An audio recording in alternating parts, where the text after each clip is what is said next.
Hello, everyone, and welcome to the first ever episode of the Dynasty Locker Room Podcast Network. I'm your host, Tess Monster. I'm here with the co-founder of the Dynasty Locker Room Nation. Nation, how are we doing today? Really excited to be here. I mean, it's been a lot of work over the last few months to get to this point, but being able to launch the Dynasty Locker Room website, being able to start this podcast, being able to bring Dynasty sports as a forefront for our website, something that's grown over the last few years, something both of us have been a part of for 10 plus years. It's just going to be really exciting. Right. And, you think of it 10 plus years, it makes us sound really old, but it's one of those things where some of this information just hasn't been around for very long. Obviously, we've seen football take a huge step forward in the dynasty space, but even today, rookie rankings for baseball and hockey, starting goalies, some of this stuff just isn't out there, and we're already doing the research on it ourselves, and why not share it with everybody else?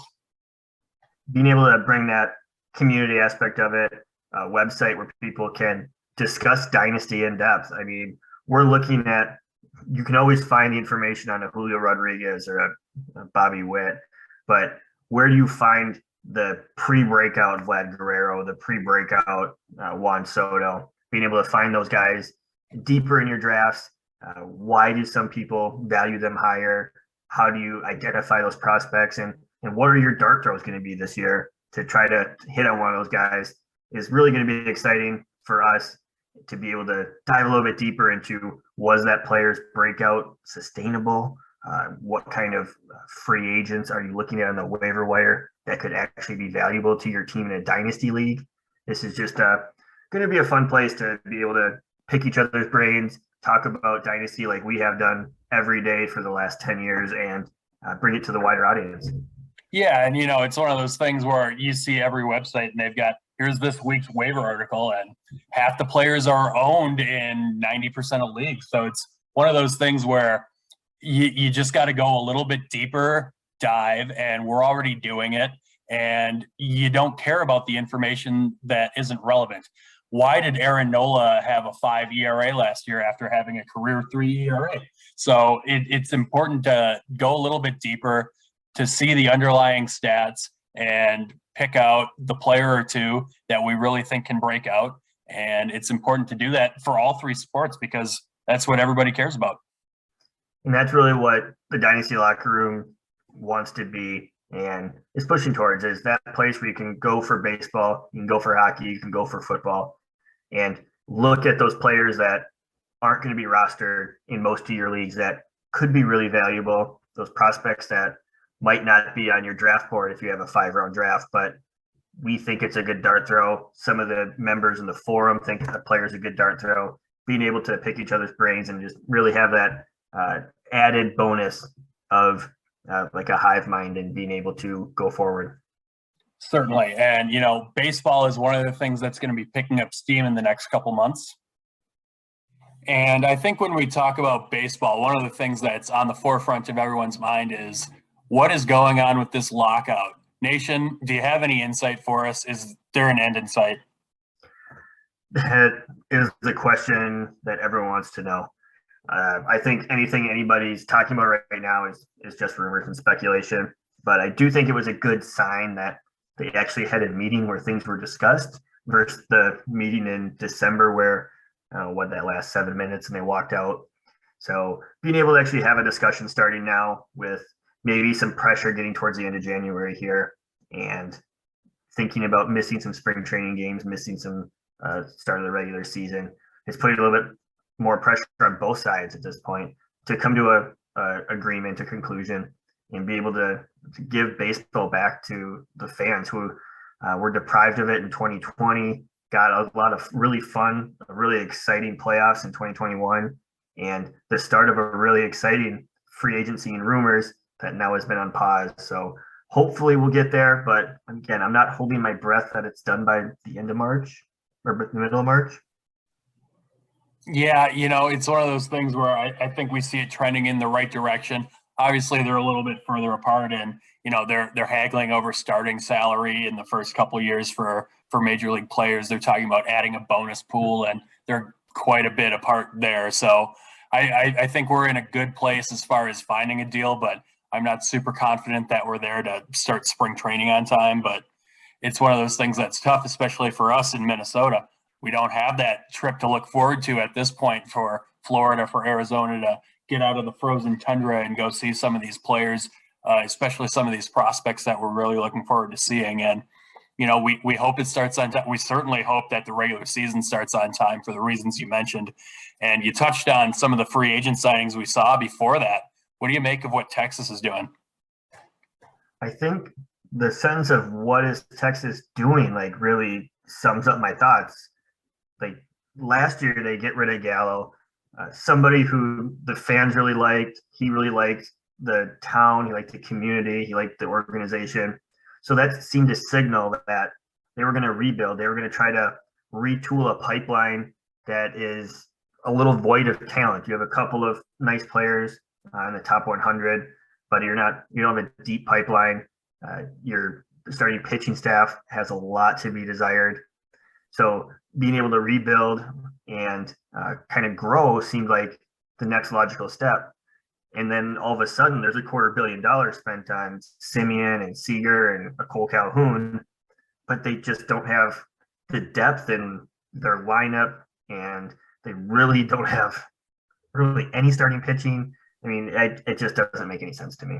Yeah, and you look at that lineup where they've got a Nick Solak, they've got Nadalis Garcia, Nate Lowe, and they're nice pieces, and you add that to those three guys, and it's got the makings of a nice lineup, but what are they doing with that pitching staff? They've got a John Gray who they went out and got, and he's been a nice player for Colorado over the last couple seasons, and I certainly think he'll be better when he's away from the hitter-friendly confines at Coors Field, but this is a starting staff that realistically features Spencer Howard in that rotation, and that's not something I'm excited for. And you talk about that prospect depth, and I only have 3 players in my top 100 for them. So it really remains to be seen what they do with that unhappy marriage of pretty good hitting and pretty lackluster pitching. Yeah, I don't think anybody's going to be thinking John Gray and Spencer Howard are carrying us deep into the playoffs. So going and spending a bunch of money on these players doesn't make sense in that regard. Like, it reminds me of when they went out and gave the biggest contract ever to A-Rod, and then went and averaged 90 wins over 3 years and didn't make the playoffs because they didn't have a full team. They didn't have a roster that could support that talent that was there to be able to get into the playoffs. And now you look at kind of, they added those pieces, but they're in a division with the Angels, who they have watched for years and years and years, have the best player in baseball and another supporting piece or two, but be stuck in what I've referred to as Angels purgatory, because I feel like they've been just outside of the playoffs, but not bad enough to have a good draft pick for years and years. Like, that division is going to still be really hard. I don't see them being able to finish near the top of it. Like, what do you think? Yeah, and you talk about that division. It's a team that still features the Houston Astros as the front runner, and banging all the trash cans you want isn't going to take away how good of a team that is. I mean, you're talking about a pitching staff that's still really deep. You've got a lineup that's really solid, and I don't know how you can't call them a front runner. And then you've got what's going on in Seattle. What do you make of what's going on over there? Seattle is going to be something that over the course of the next few months, I'll be banging my own trash cans on, saying I want to buy all of the shares of the hitters and the pitchers a part of that organization right now. I think they are on the up and up, going and signing a Robbie Ray. Rumors are that they're all in on getting one of the top shortstops in the market, even if it's like a 1-year stop deal. But they have all of these prospects. They have a great starting pitching rotation with a Robbie Ray, a Marco Gonzalez, a Logan Gilbert, a Dunn. All these people, only Gilbert right now has a projected ERA over 4, and that's because he kind of tailed off last year. And then they have a Hancock and a Kirby still coming up in minors. Like, this is a team that could end up being a dynasty juggernaut for your fantasy players and a juggernaut in baseball coming up too. Yeah, I think you said it best. I mean, this is a team that's already deep with a young player like Kyle Lewis, who we'd like to see rebound, but they've got Mitch Haniger, a Jared Kelenic, who we all expect to, regain his top status. They've got your boy Julio Rodriguez, a Taylor Trammell. I mean, this is a really deep team on all fronts, and I don't see any way that they're not the next dynasty team in the MLB just from all of the young talent that they can build around for years to come. Especially being one of the front runners. I think it's right now the last rumor I heard was between them and the Giants for Suzuki in the outfield too. So if you're running that outfield with Kelenic, Rodriguez, Suzuki, and then you can move a Haniger to first base or DH. You have the position utility of a Ty France signing one of those middle infielders to cover there, and then waiting in the wings for some of your infield prospects to come up. Like that's a really deep lineup that exceeded expectations last year. And I don't see them taking a step back with everything they've done with all of the underlying stats there. This is going to be a team that continues their push for the playoffs and continues to be kind of that what Toronto was before last year, a team that you expected to break out, maybe not to the degree that some of those Toronto players did last year, but you want to buy shares in there to be a part of as they grow, as all of these players become into their primes and develop, and all those counting stats are just going to be great. And I will be on board for podcast after podcast saying I'm in on Seattle this year. Absolutely. But you can't talk about Toronto with talking about what's going on there. Obviously, they lose out on a Robbie Ray, but real aggressive going out and getting a Kevin Gossman, a Yimi Garcia. This is a pitching staff that looks to feature a Kevin Gossman, Barrios, Hyunjin Ryu, assuming he rebounds. Alek Manoah obviously burst onto the scene last year, and a really strong bullpen to go with that lineup. What do you think of Toronto?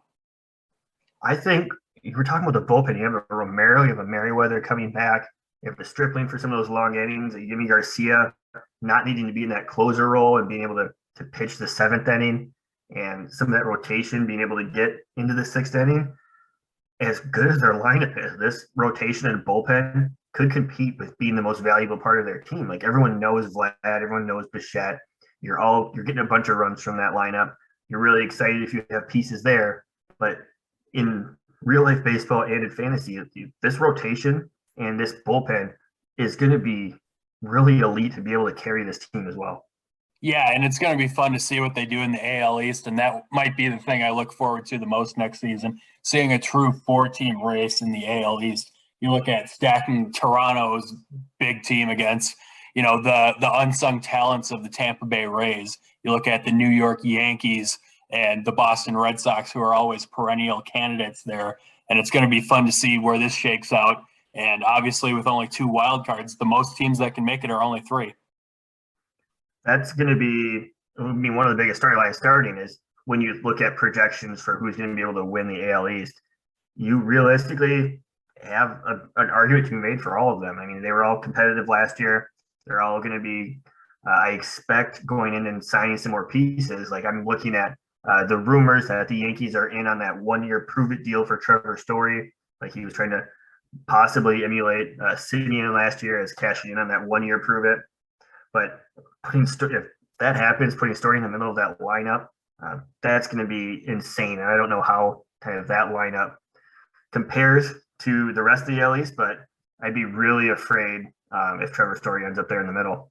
Yeah, and you look at a guy like Trevor Story, and if he needs to do a 1-year prove-it deal, so be it. But I think this is a guy who's going to be good wherever he goes, and he's one of the guys we were looking at last year at the beginning where he had like 3 home runs between April and May, and we're kind of looking at the batted ball metrics, and it's insane to think that he had 12 balls that would have been home runs almost anywhere else, but he happened to be in Coors Field, and regardless of how well the ball carries there, the balls just seem to die on the warning track for him where they were projected home runs almost everywhere else. So he's a guy I like a lot to rebound this year. Yeah, when we're talking about looking for value and the lofty expectations that Trevor Story carried in last year and didn't live up to them.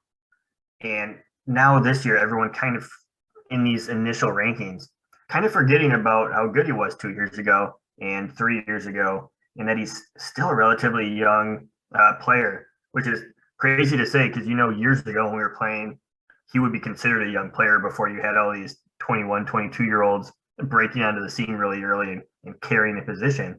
But there's Trevor Story is somebody that if I'm doing a startup draft this year, I'm buying 100% of the shares because I'm going to be getting him, I think, a round and a half, maybe 2 rounds later than I projected to go. Yeah, and you can't talk about Trevor Story without talking about players that we seem to like more than consensus. And one of the players that I seem to like quite a bit more than consensus is Shane Bieber's my number one starting pitcher for Dynasty. I mean, you're looking at a guy who, in your favorite shortened 2020 season, was, the Triple Crown winner as a pitcher. But this is a guy who doesn't turn until 27 until next year. And he's a strikeout machine. He's got a low ERA. He pitches deep into ball games. This is a guy that I love a lot. And, there's not a lot not to like, to be perfectly honest, because I only seeing him getting better from here. Yeah, I mean, he's not my number one starting pitcher for Dynasty. I think you have a lot of people in that conversation with him when you're looking at a Corbin Burns, when you're looking at a Walker Buehler. If you want to go to the best pitcher in baseball, DeGrom, there's a lot of people that could be that number one starting pitcher. And to me, they all proved it last year, being healthy, dealing with the ball situation. So I'm wondering, are you not putting any stock into the sticky ball? Or are you thinking that his little couple starts after that showed that he still had those kind of spin rates that were effective to get people out? Or kind of what are your thoughts on that?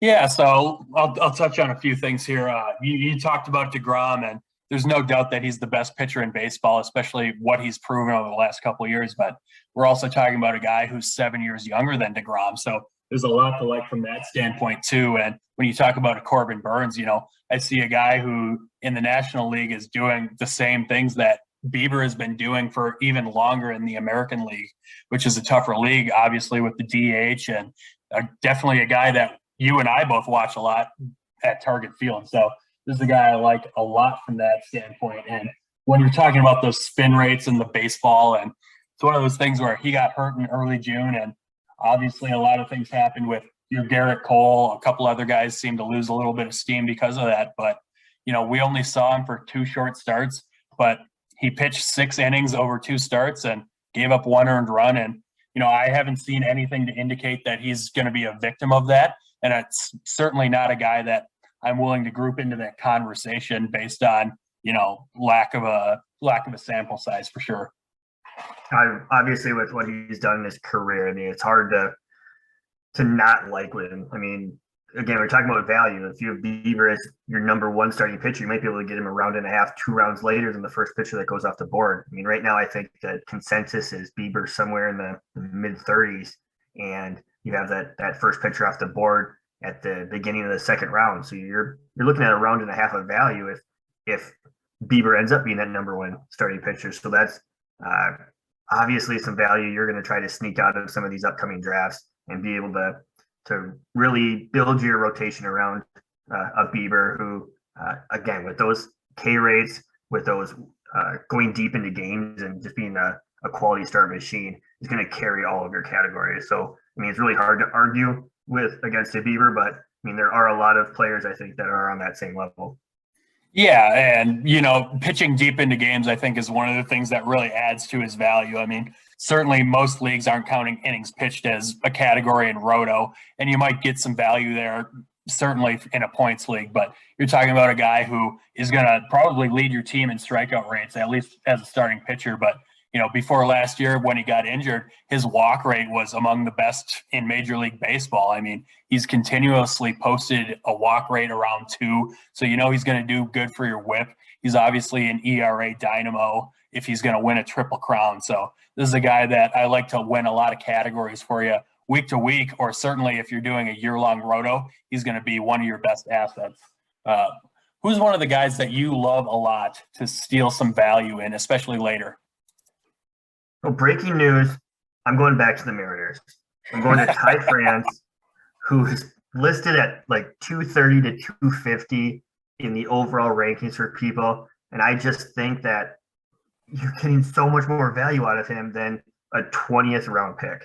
If you're looking at Ty France in the 20th round, somebody who hits about 300 the last 2 years, somebody that's going to be hitting at the top or right after these studs that we're talking about coming up, a Julio Rodriguez, a Mitch Haniger who's been criminally underrated for his whole career, being able to either be on base and get driven in for runs or get some RBIs being behind these guys. I mean, he's not going to get you any steals.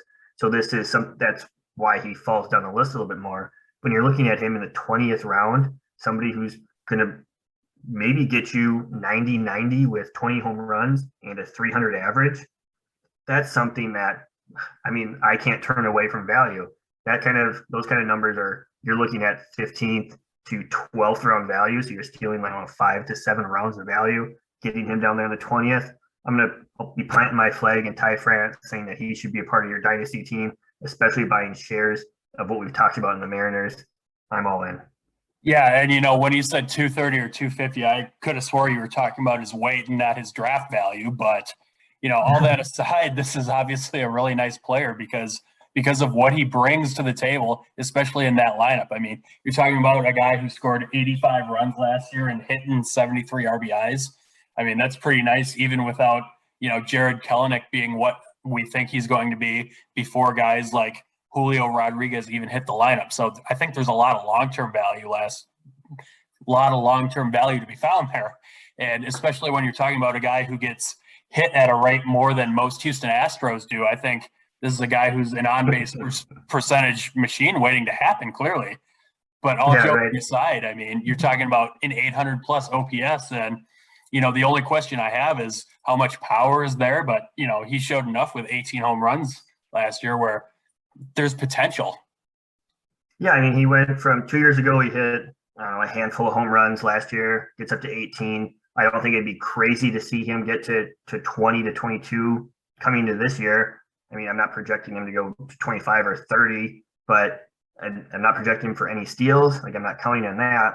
But when you look at the counting stats for runs and RBIs, you look at him being able to hold his own and carry you a little bit in that position for average, if that is your final category.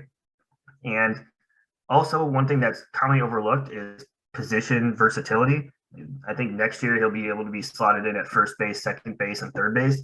I mean, there's a lot of openings there depending on what the Mariners do. So getting maybe a few extra starts a week because he can be slotted in at any position, really in that infield outside of shortstop, gives you so many more opportunities for counting stats. So you're looking at maybe a couple more runs a week, being able to flex some players around, which is something that I think is really underrated, especially being able to get late in the draft. Oh, yeah, for sure. And especially when you're talking about his draft position being that late. I mean, you're getting a huge steal at a guy we both project to be way higher than that, especially when you look at, like we mentioned, the counting stats he's going to bring to the table. And so that position versatility, the Mariners are going to be able to find any way on the planet to get him in the lineup, as we saw last year with him playing over 150 games. So it's not a question of if he's going to be in the lineup, it's where he's going to be playing. And that brings a lot to the table for you, especially in most fantasy formats. Yeah, especially when you're looking at middle infield, corner infield, and just being able to slide him around wherever you need to be able to bring two people into the lineup on some of those low game days, and just getting that extra ability to try to either sneak out some more counting stats for categories or a few more points here and there for your points leagues. I think if you're looking at him in the 20th round, I mean, let me be the first person to say that's way too late to be taking him. Let's go get him in the 16th, 17th round and get that like 13th, 12th round value out of him. For sure. And, talking about players we like a lot, it'd be a shame not to touch on at least a few prospects. I know one of the guys that I certainly like a lot, even though he's a catcher, which is extremely volatile, especially in fantasy, but I love Henry Davis. I mean, we're talking about the number one pick in the 2021 draft to the Pittsburgh Pirates. He's my second-ranked catcher right below Adley Rutschman. But we saw huge numbers out of him at Louisville last year. He hit for a 370 average. His on-base was almost 500 with an insane slugging. He posted an 1150 OPS, which is absolutely monstrous. But on top of the 15 home runs he put up, we also saw 10 steals from him, which is almost unheard of, especially at the catcher position in fantasy. What do you make of that? I think that's something that is criminally slept on for the catcher position, especially, but like in fantasy baseball in general.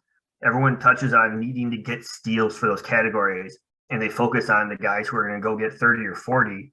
But if you can sneak in a catcher who's getting you 10, you can sneak in a first baseman who's getting you 10. Like, you're making up that in steals compared to other players. So being able to give you that position or the category flexibility coming out of catcher with maybe a 10 steals, a 12 steals in a year doesn't sound like that much, but being able to add that on to another 10 steals, and all of a sudden, instead of being at the bottom of the barrel in steals, you're in the middle ground, and being able to get the other counting categories and being able to competitive in steals is a great way to build a dynasty lineup.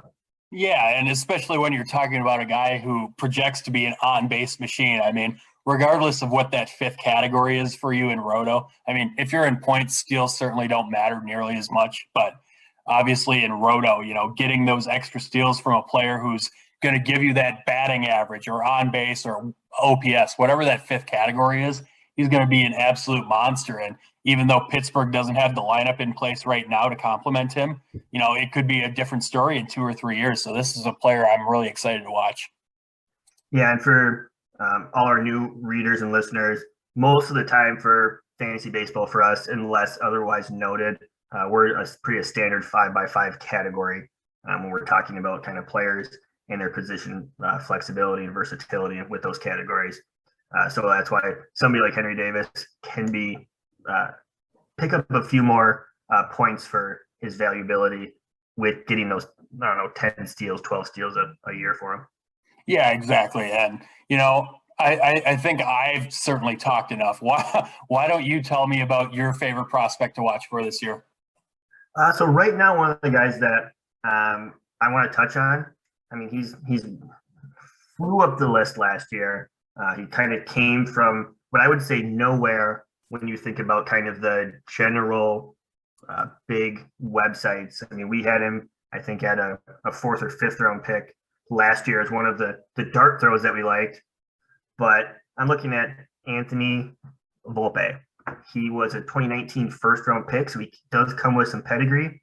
In his little stint at rookie ball, he had nothing that was blowing you out of the water. I mean, I think he hit like 220 or something. Nothing great, nothing that stood out for him there. And then he sat out 2022 during that COVID shortened season to work out, to fine tune his approach, and to get into that mindset of this is how I become like a major league hitter. And then he comes out on 2021, makes a huge splash last year, 27 home runs, 33 steals, hitting about 300. We're talking Bobby Witt Jr. type numbers. And he's now getting that respect of being in some people's top 10. I mean, I've seen him as high as number 2 overall ahead of Bobby Witt, which is kind of crazy to me. But these are the kind of players that we were talking about earlier, being able to take those dart throws. What made him look good before that? How did you find him? And right now, finding him, seeing him break out makes me ecstatic. Yeah, and you talk about that 2019 season, but even then, he drew walks at a pretty high rate, and that's something we saw him carry over into 2021. You're looking at a player who drew 78 walks in 109 games, which is absolutely huge, showing plate discipline, but he broke out with obviously 27 home runs and 33 steals. I mean, this is a guy who's obviously a dual threat anytime he's on the field, and a 1027 OPS certainly doesn't hurt. I don't know about you. Right, and I think that's when we're looking at players who can make that next step forward. You mentioned the insane number of walks for a person in rookie ball who's only hitting 220 or 230 or whatever he hit in that little cup of coffee in those 100 games. Like, that's one of the things you can look at for having a good plate approach, a good eye. And then he spends 2020 building his body, fine-tuning his approach and what he's looking for it and against pro pitching, and then comes out and makes that splash. That's something that kind of validates what you're looking for. It makes you feel good when you identify that early and then it works out.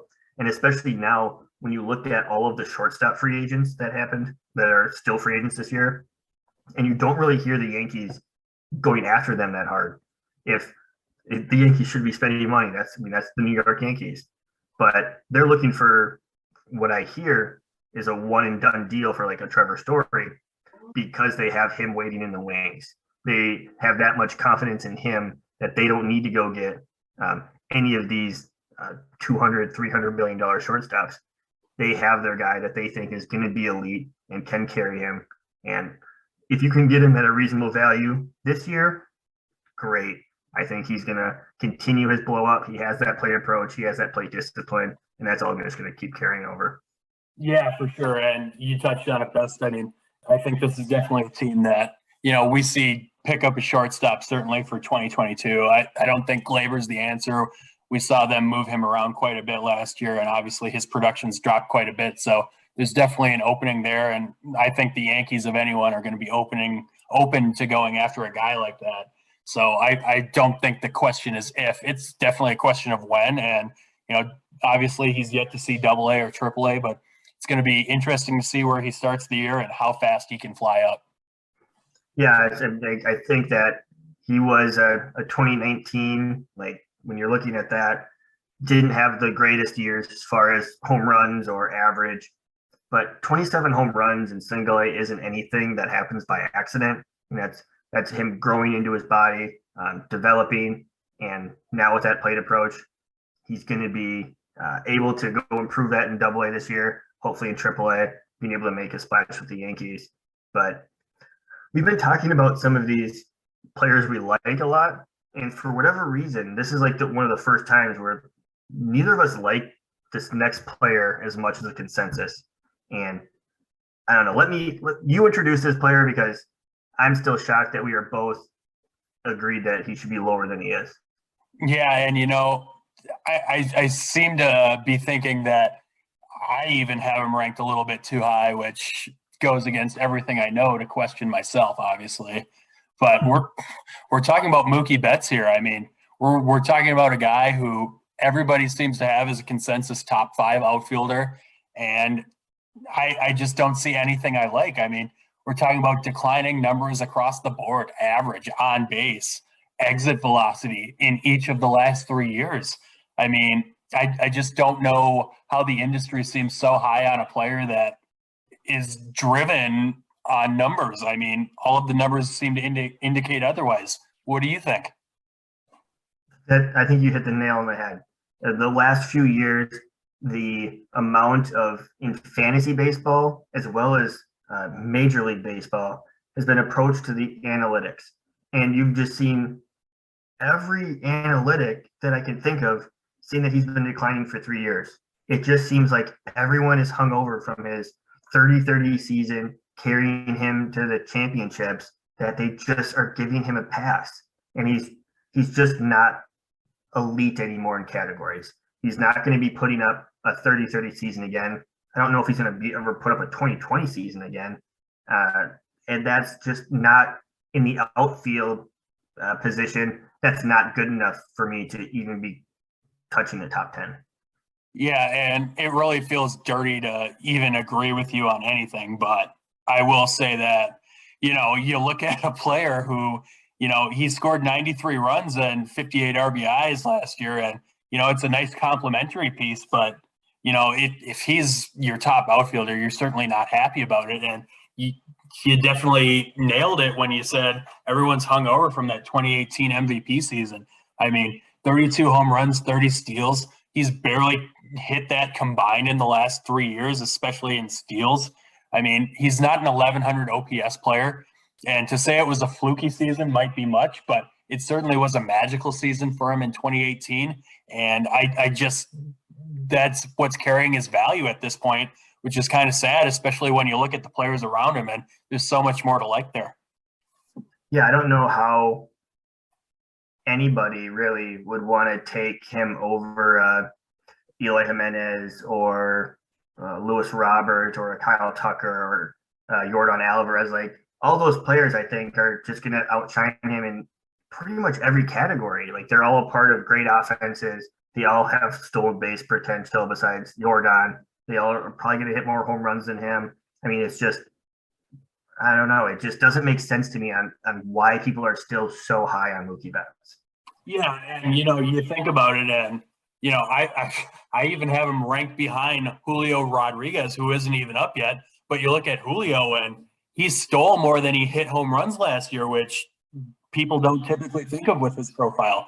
So it's just one of those things where Mookie is declining so fast in so many ways that I just have a hard time ranking him as high as I do.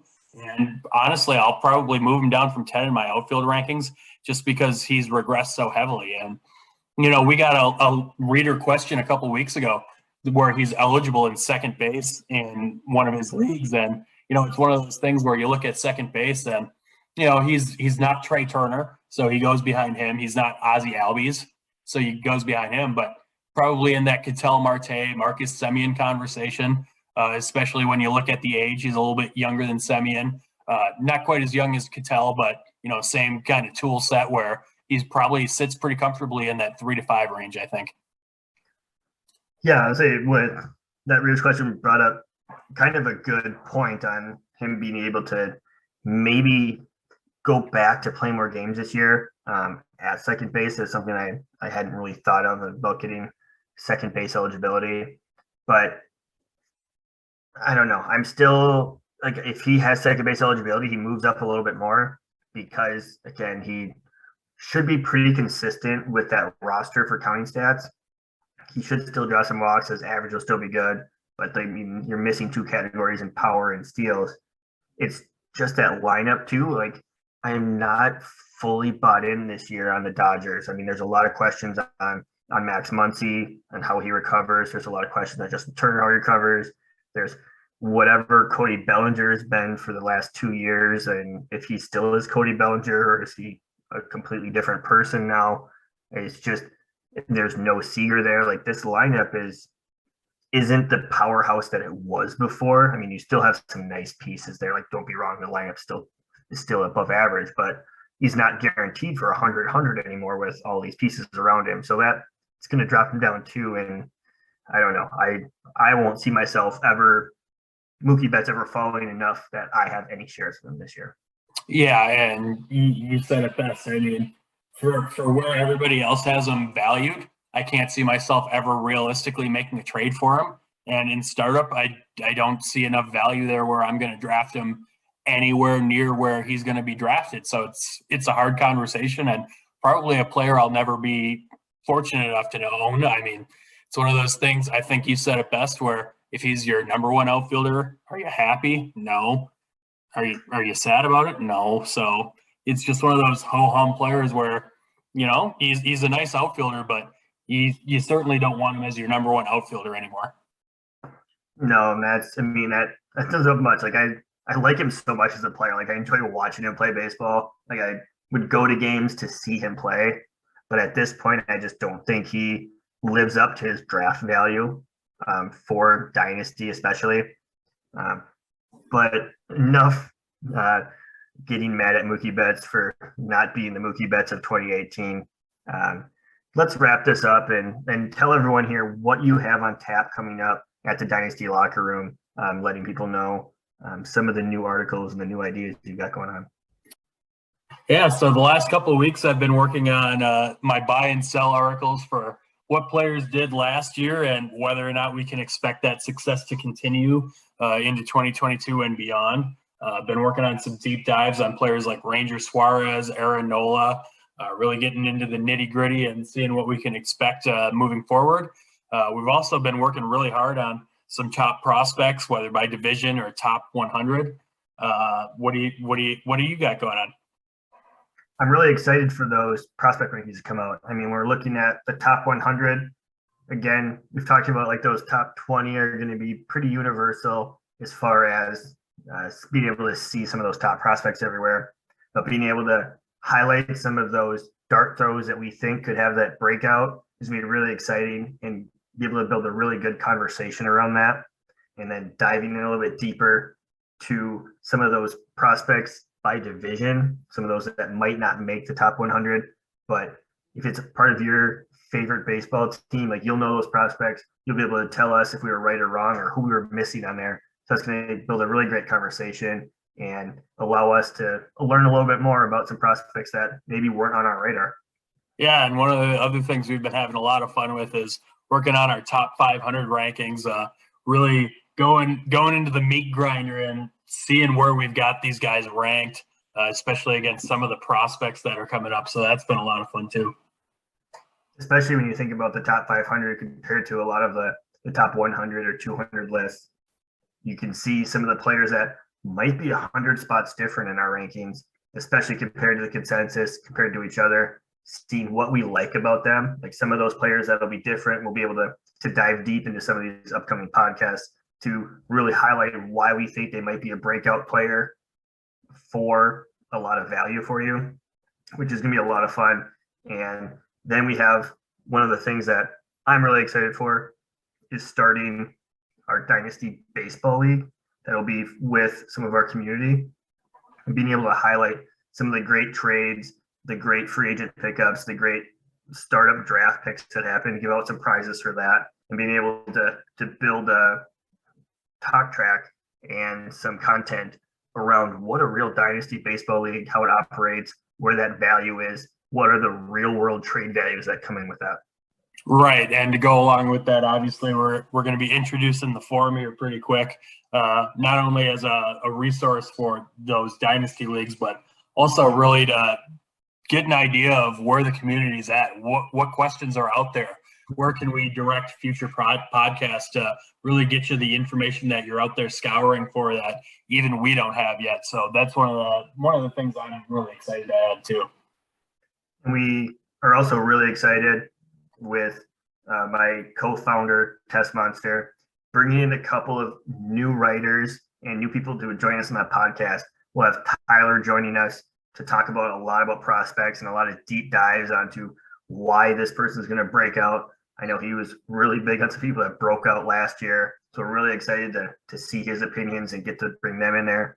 We have Jason joining us for fantasy football, getting some deep dives into some players that might be able to slot in to your flex spot that are available on your waiver wire, and how are you going to draft some players and how are you going to build a dynasty football team. So it's really exciting being able to bring in some of these other members with us.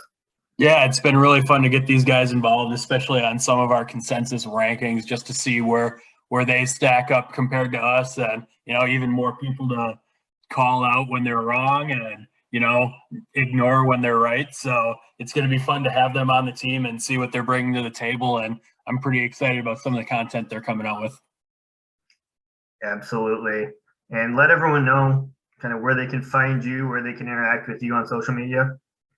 Yeah, you can find me almost everywhere at DLR Test Monster, Twitter, Reddit.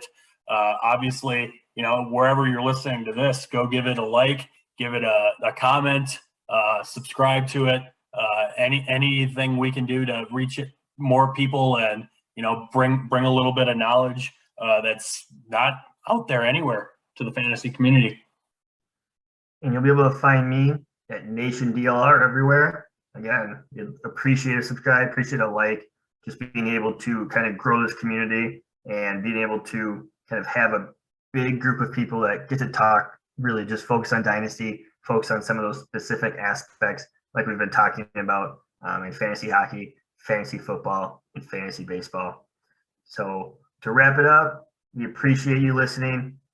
Give us a like, and until next time. Peace out.